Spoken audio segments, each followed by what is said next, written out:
putting an end to identity politics. This is the Kevin Jackson Radio Show.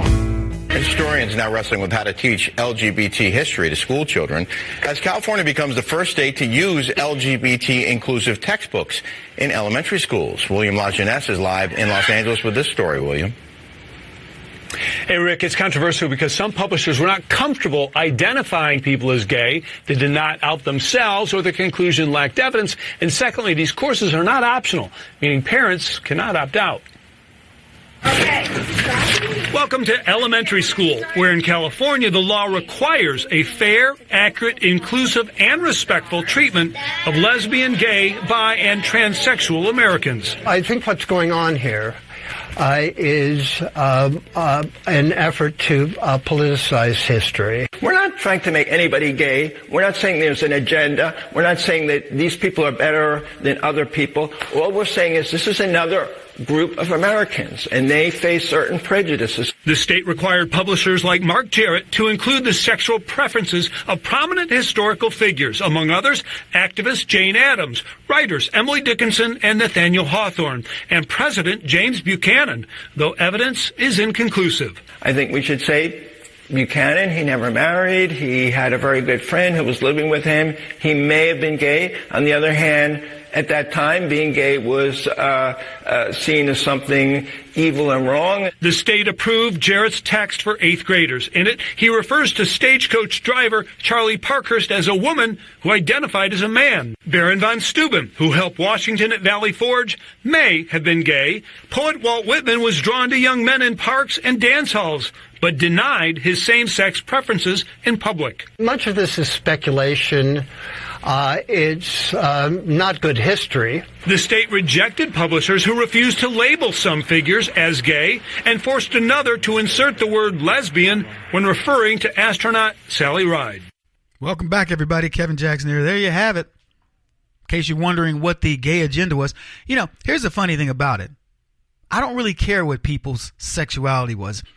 That's so strange to me. To have people say, oh, Leonardo da Vinci preferred the company of men. What does that have to do with what he did? Michelangelo, he was gay. I mean, I'm not saying, I don't know whether either one of those guys is gay. My point is, can I not evaluate him on his works? I was having some discussion with a guy, whatever he declared himself to be, and I'm going to tell you how the conversation started. I can't say the word on the radio, but I'll use the one that rhymes with him. But the message to me was very short and sweet, and it was maggot. That's what he wrote, except, with the F. And so I wrote back and said, I'm sorry you feel so lowly about yourself. Get some help and things will be okay. And he goes something like, I'm talking about you, this, that, and the other. And so I reasoned with him. I toyed with him at first. I said something along the lines of, well, you're really, you've just triggered me.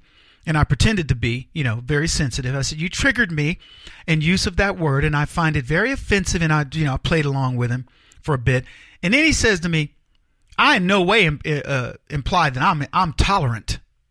And so I said, oh, okay, great. So now we can go there. So then I went at him hard. I can't even say what I wrote to him on the radio, but I went at him hard.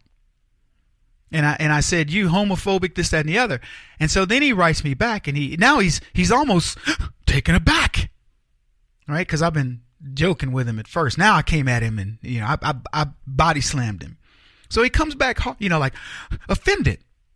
And I said, oh, well, hey, princess, here's how he tells me, no exaggeration, guys. This is exactly what he wrote to me. He says, I'm a trans-dressing bisexual. Is that what they call it? Cross-dressing bisexual. And his code name was, it looked like Allie, but I think he called himself Alice something, if I recall correctly. So he does that. And I said, okay, well, great. So I'm going to refer to you as cross-dressing bisexual. And my name's Kevin. And if you understand what I'm doing here, folks, I was making the bigger point that, so you want me to recognize you for your cross-dressing bisexuality. Fine. That's what I'll call you. And he never gave me a name, but when I referred to him, I would say, okay, well, cross-dressing bisexual, blah, blah, blah. And I'd state it. And he finally, I don't remember, exactly how everything ended up, but he kept getting nicer and nicer and nicer. And I said, now we're starting to play well together. Because, see, here's the thing. I just gave you my name. I don't care about your sexuality. I don't care about your cross-dressing. If that's what makes you happy, do it. But see, my name's Kevin. And you can get to learn about me. If you want to learn about me, you'll find out that I'm a heterosexual. But I don't lead with that. I'm not a straight-dressing heterosexual. Because that's how I'm not going to have you introduced to me. If I met you at a soccer game, maybe that's what we share in common. If I met you at the theater, more than likely, that's maybe what we share in common. And we can find out our commonalities versus dealing with our sexuality. Are you looking for things to separate us? Because let me tell you something, there's a lot. Maybe we don't like the same foods. You ever been with somebody and you go, hey, what do you guys want to eat? Oh man, let's go Italian. Nah, I can't do pastas, man, because that's me. Pastas just stick to my hips, my childbearing hips. And I just don't want to eat it. I avoid it as much as I can. So maybe, but what? You can't eat no Italian food? What's up with you? You all crazy up in here? No, you just go, hey, well, what about Thai? Oh, I love Thai. Okay, great. Let's all do Thai. You don't have a knockdown drag out over something like that. The left want to make this peculiar little thing that they do. I'm talking about the LGBT community. They want to make the sexuality of them. That's the basis of your life. Oh, we're discriminated against. Let me tell you something, LGBT. Short people are discriminated against. Extremely tall people are discriminated against if they can't play ball. Fat people are discriminated against. Ugly people are discriminated against. You don't introduce yourself. Hi, Kevin. Hello. I'm ugly heterosexual man. No, you don't have to. Go to a bar. There'll be plenty of women that will tell you just that. They won't say it outright, but you'll get the hint.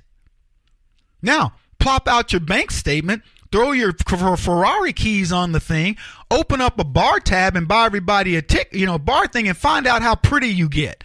You get what I'm saying? I don't care that Leonardo da Vinci might have been gay. And the thing about it, what's interesting, look at what these people say.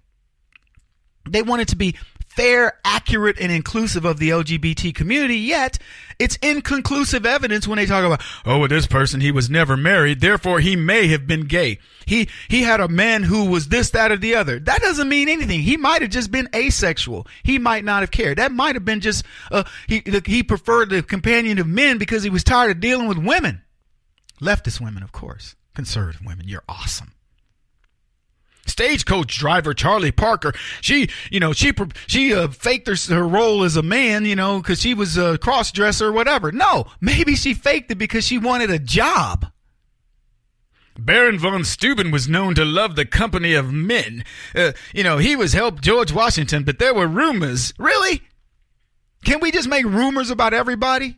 Hey, I have a rumor that Rosie O'Donnell's not really a vile gay woman. Let's rewrite history. No, let's not. Walt Whitman, he could have been gay. He wrote poetry. Really? That's accuracy?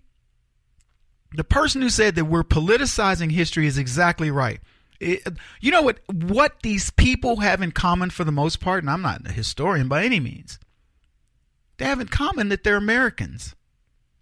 They have in common that they did something significant.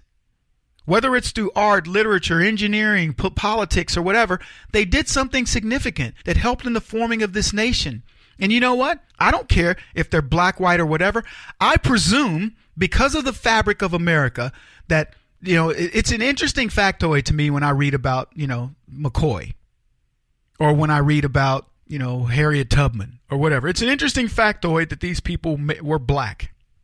Okay? But it isn't the end all be all. It isn't the thing that what makes me excited is to understand our history and its impact on why things are easier today or why we are where we are today.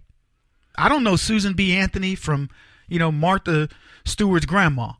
But what I'll tell you this is what I know about her and what she did to help women's suffrage. Congratulations to her. How many people even know about Maggie Walker, her black counterpart, who was really one of the women responsible for women's suffrage?